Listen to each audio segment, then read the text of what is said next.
வெண்பா. அத்தியாயம் 20. பாண்டியன் சொத்து. மன்னர் மாளிகை, சாரோ, கொரியா. இளவரசன் யூரி குடுவையிலிருந்து தப்பி தேநீர் கோப்பைக்குள் விழுந்து மிதந்த செவ்வத்தி பூவிதழ்களை பார்த்தபடி அசையாமல் அமர்ந்திருந்தான். பெரும் பாரம் ஒன்றை அவன் மீது இறக்கி வைத்துவிட்ட நிம்மதியில் இளவரசி அகியோ தேநீர் மனத்தில் ஏதேதோ நினைவுகளை தேடி தொடுக்க முயன்று கொண்டிருந்தாள். நிமிர்ந்து பார்த்த யூரியின் கண்களில் தங்கையின் முகத்தில் தெரிந்த பூரிப்பு கோபத்தையும் கனிவையும் ஒரு சேர ஏற்படுத்தின. தாயில்லாமல் வளர்ப்பு தாய்களால் வளர்க்கப்பட்ட சின்ன தங்கை இவள்.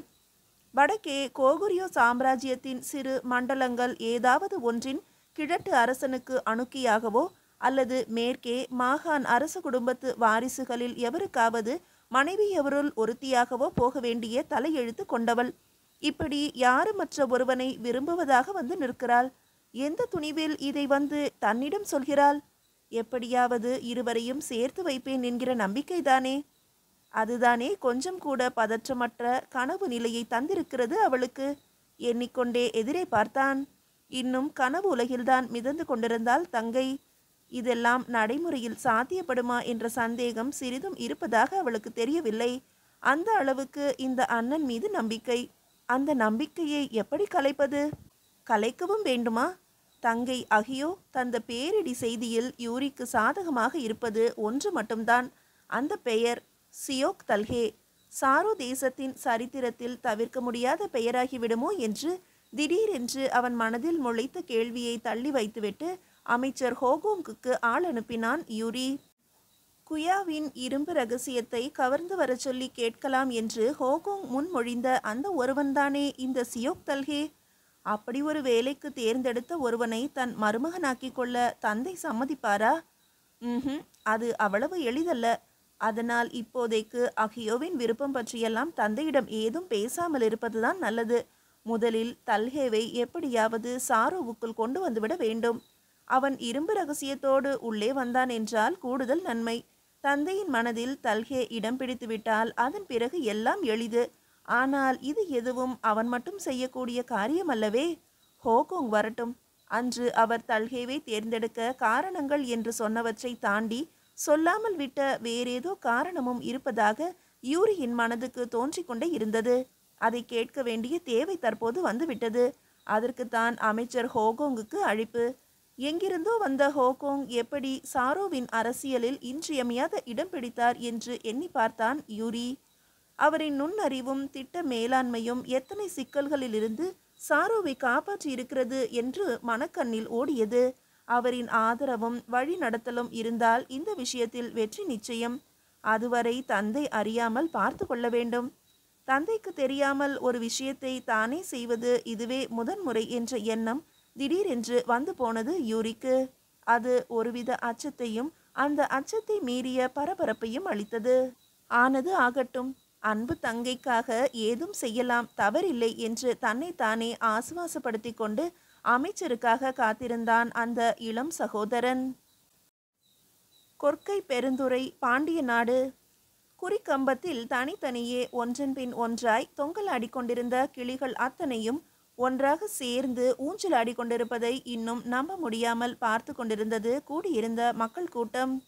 ஆனால் பாண்டியன் நெடுஞ்செழியனின் கண்களை மட்டும் மண்டபத்தின் உச்சியில் கொற்றவை வடிவில் நின்ற கொடிமகளின் உருவம் நிறைத்திருந்தது.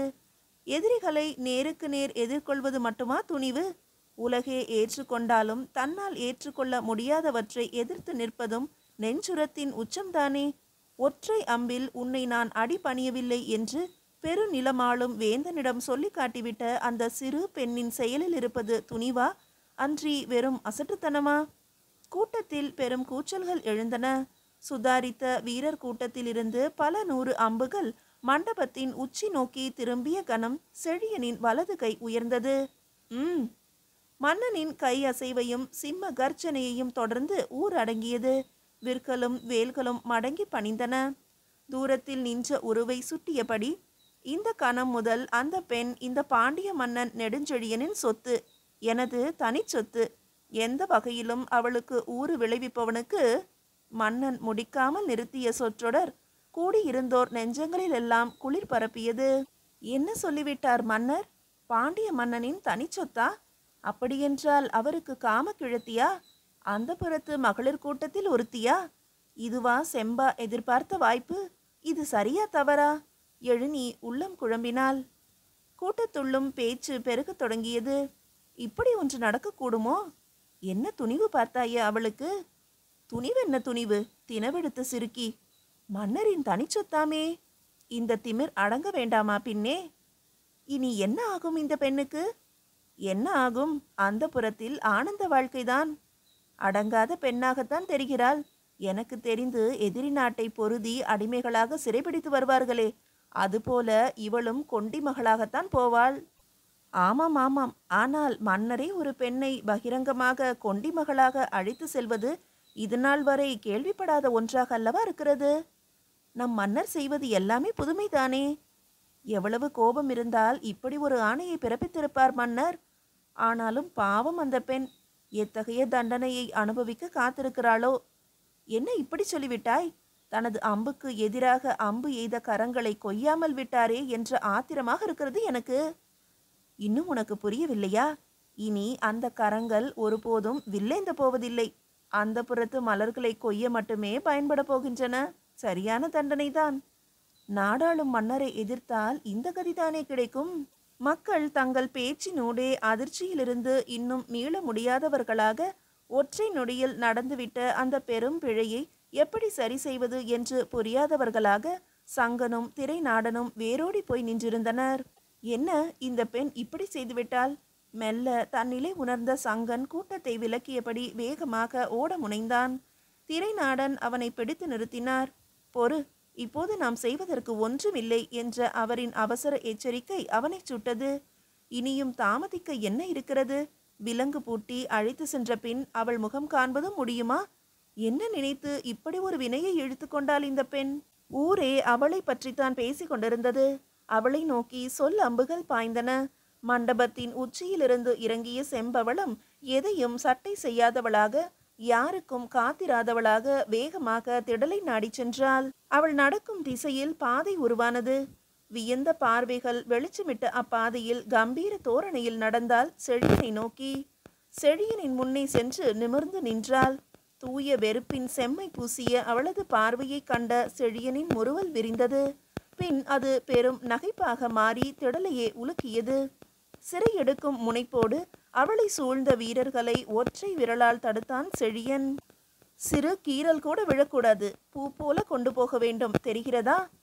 வீரர்களுக்கு எச்சரிக்கை செய்தவன் செம்பவளத்திடம் திரும்பினான். என்ன தோன்றியதோ மீண்டும் நகைத்தான். அத்தனையோர் ஆனந்தம், பல நாள் காத்திருந்த பரிசை கண்டுவிட்ட ஆனந்தம் அது.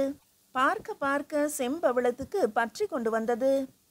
மன்னன் என்ற மமதையில்தானே இந்த வெடிச்சிரிப்பு சிரிக்கிறான். இருக்கட்டும், சிரிக்கின்ற வாயை கிழிக்கின்ற தருணம் கிடைக்காமலா போய்விட போகிறது? அதுவரை பொறுமை வேண்டும். அவளது எண்ணங்களை படிக்க முயன்றவன் போல, படித்தவை அவனை இன்னும் வேடிக்கையில் கிளர்த்தியது போல சிரித்து கொண்டே இருந்தான் மன்னன். நெடுஞ்செழியனின் நகைப்புக்கு பின்னிருக்கும் எண்ணம் யாதென்று அறியாமல் பயந்து நின்றது கூட்டம். வெகு விரைவில் நாம் மதுரையில் சந்திப்போம். மன்னனின் ஆணையை தொடர்ந்து ஒரு சிறு கூட்டம் அவளை பல்லக்கு நோக்கி அழைத்து சென்றது. எந்த மறுப்பும் சொல்லாமல் நிமிர் நடை மாறாமல் நடந்து போனவளை ஊரே வியந்து பார்த்தது. போவதோ சிறைக்கு, இதில் தோரணையை பாரேன், பெரிய மகாராணி போல. அடுத்த அரை நாழிகை நேரத்தில் திடல் வெறுமையாகியிருந்தது. நிகழவிருந்த மீத சடங்குகள் யாவும் நிறுத்தப்பட்டு அரச குடும்பத்தினர் மாளிகைக்கு திரும்பிவிட்டனர். கூட்டமும் கலைந்து போனது. திடலின் ஒரு ஓரத்தில் தலையில் கை வைத்தபடி அமர்ந்திருந்த சங்கனை நோக்கி மெல்ல முன்னேறினாள் எழுநி. இப்படியாகிவிட்டதே தாத்தா, என்ன செய்வது இப்போது? பதறாதே சங்கா, நல்லதுதான் நடந்திருக்கிறது, தோள் தட்டி ஆறுதல் சொன்னார் திரைநாடன். என்ன உளறுகிறீர்கள் தாத்தா? இல்லை சங்கா, சிந்தித்துப் பார். அவள் செல்வது மாளிகைக்குத்தான், சிறைக்கு அல்ல. இதில் பெரிய வேறுபாடு இருக்கிறதா? எதிரியான சேர மன்னனை சிறை வைக்கவே தனி ஒரு மாளிகை எழுப்பிய மன்னர் இவர். அவரின் மாளிகைக்கு இவள் போகிறாள் தாத்தா. இதில் நன்மை என்ன இருக்கிறது? இருக்கிறது சங்கா. நான் ஒரு பக்கம் இவள் அம்பை மன்னர் கழுத்துக்கு குறிவைத்து விடுவாளோ என்று பயந்திருந்தேன். அப்படி மட்டும் அவள் செய்திருந்தால் அவளை மொத்தமாக மறந்துவிட்டு கடலிலே ஒரு முழுக்கு போட்டுவிட்டு குடி திரும்ப வேண்டியிருக்கும். நல்ல வேளை, அந்த அளவுக்கு அவள் துணியவில்லை. அம்மட்டுமாவது அவளுக்கு அறிவு வேலை செய்ததே, அதுவே நல்லதுதான் சங்கா. என்ன மண்ணாங்கட்டி அறிவு வேலை செய்திருக்கிறது? குதிர் போல வளர்ந்து விட்டாளே, கொஞ்சமாவது அறிவு வேண்டாமா? அந்த புற பரத்தையாவதற்குத்தானா அவளை அரும்பாடுபட்டு வளர்த்தோம்? அப்படியெல்லாம் நடக்காது. செம்பவளத்தை தெரிந்தும் நீ இப்படி சொல்லலாமா? அதனால்தான் தாத்தா பயமாக இருக்கிறது. அவள் எப்படி சமாளிப்பாள்? இன்னும் அங்கே வேறு என்னென்ன சிக்கல்களை இழுத்து கொள்வாளோ தெரியவில்லையே. அதெல்லாம் சமாளிப்பாள். எனக்கு என்னவோ செம்பவளம் உணர்ச்சி மிகுதியில் இதை செய்தது போல தெரியவில்லை. ஏதோ திட்டமிட்டுத்தான் செய்திருப்பதாக தோன்றுகிறது. சரியாக சொன்னீர்கள் பெரியவரே. சங்கனும் திரைநாடனும் திடீரென்று பேச்சில் புகுந்த பெண்ணை வெறித்தனர். யாரம்மா நீ? நாங்கள் என்ன பேசுகிறோம் என்று தெரியும் பெரியவரே. எழினி முன்தினம் செம்பவளத்தை சந்தித்தது முதல் மண்டபத்திலிருந்து அவள் இறங்கியது வரை சுருக்கமாக சொல்லி முடித்தாள். நீங்கள் சொன்னது போல அவள் திட்டத்தோடு தான் இந்த வேலையை செய்திருக்கிறாள். முதலில் என்னிடம் வேறொரு திட்டம் சொன்னாள். ஆனால் திடீரென இப்படி செய்துவிட்டாள். எனக்கு என்னவோ இதுதான் அவளது உண்மையான திட்டம் என்று தோன்றுகிறது. என்னை அச்சுறுத்த வேண்டாம் என்று என்னிடம் ஏதேதோ சொல்லி வைத்திருக்க வேண்டும். அவள் எண்ணம் மன்னரின் அருகாமை, அதைத்தான் பெற்றுவிட்டாளே. அருகாமை இருந்தால் போதுமா? பாதுகாப்பு வேண்டாமா? கோபத்தில் என்ன செய்கிறோம் என்று தெரியாமல் இவள் செய்யும் செயல்களால் இது நாள் வரை நடந்த துயரங்கள் போதாது என்று மன்னர் மாளிகை வரை போய்விட்டாளே. செம்பா சொன்னது சரிதான். பொருத்தமற்ற பதிலோடு எழினி புன்னகைக்கவும் விழித்து பார்த்தான் சங்கன். என்ன என்ன சொன்னாள் அவள்? மதிநுட்பம் மிகுந்த எனது அருமை அண்ணன் எனக்கென்று வந்துவிட்டால் மதிமயங்கி பிதற்றுவார் என்று சொன்னால் அது சரியாகத்தான் இருக்கிறது. பாசத்தில் பேசுவது பிதற்றலாகத்தான் தெரியும். பயம் எங்களுக்கு தானே. அதுதான் ஏன் என்று கேட்கிறேன். நேற்றுதான் அறிமுகமான எனக்கே செம்பவளத்தின் துணிவில் நம்பிக்கை அதிகம் இருக்கிறது. வளர்த்த நீங்கள் இப்படி பேசலாமா? நீ கொண்டிருப்பது நடைமுறை அறியா சிறு பெண்ணின் அசட்டு நம்பிக்கை. அவளது அவசரத்தால் ஏற்கனவே ஒரு உயிர் போய்விட்டது தெரியுமா? சங்கா, என்ன இது? இதையெல்லாம் எதற்கு சொல்லிக் கொண்டிருக்கிறாய்? மன்னியுங்கள் தாத்தா. என்னவோ எல்லாம் தெரிந்தது போல பேசவும் எனக்கு கோபம் வந்துவிட்டது. ஏனம்மா, உன் பெயர் எழினி என்றுதானே சொன்னாய்? மாலை ஆகிறதே, நீ இல்லம் திரும்ப வேண்டாமா? செம்பாவை விட்டுவிட்டு எப்படி? என்ன உளறல் இது? அவள் உன்னை பின்னோடு வரச் சொன்னாளா? அதுதான் திட்டமா? இல்லை இல்லை, என்னை மறந்துவிடு என்று கட்டி முத்தமிட்டு விடைபெற்று கொண்டுதான் போனாள். அதற்காக அப்படியே விட்டுவிட முடியுமா என்ன? அவள் என் தோழி. அவளுக்காக என்னால் முடிந்த உபகாரம் செய்யத்தான் செய்வேன். தாத்தா, நான் சொல்லவில்லை? தன்னை போலவே ஒரு பைத்தியத்தை தேடி பிடித்துதான் சுற்றி கொண்டிருக்கிறாள் 2 நாட்களாக. விடுங்கள், இப்போது நாம் என்ன செய்வது? இதில் சிந்திக்க என்ன இருக்கிறது? இனி நமக்கு இருப்பது ஒரே ஒரு வழி மட்டும்தானே. தயக்கமின்றி வந்த பதிலில் ஆண்கள் இருவரும் குழம்பினர். அவனது ஏச்சை அவள் கடுகளவும் மதிக்கவில்லை என்பது அவளது புன்னகையில் தெரிந்தது. என்னம்மா, என்ன சொல்கிறாய் நீ? என்ன வழி அது? இதோ இந்த வழிதான். அழகிய விரல் நீட்டி காட்டி சிரித்தாள் எழினி. அவள் கை நீட்டிய திசையில் தங்க நிற தன் பொருணையின் அருகே நீண்டு படர்ந்து ஓடியது ஒரு பெரு வழி.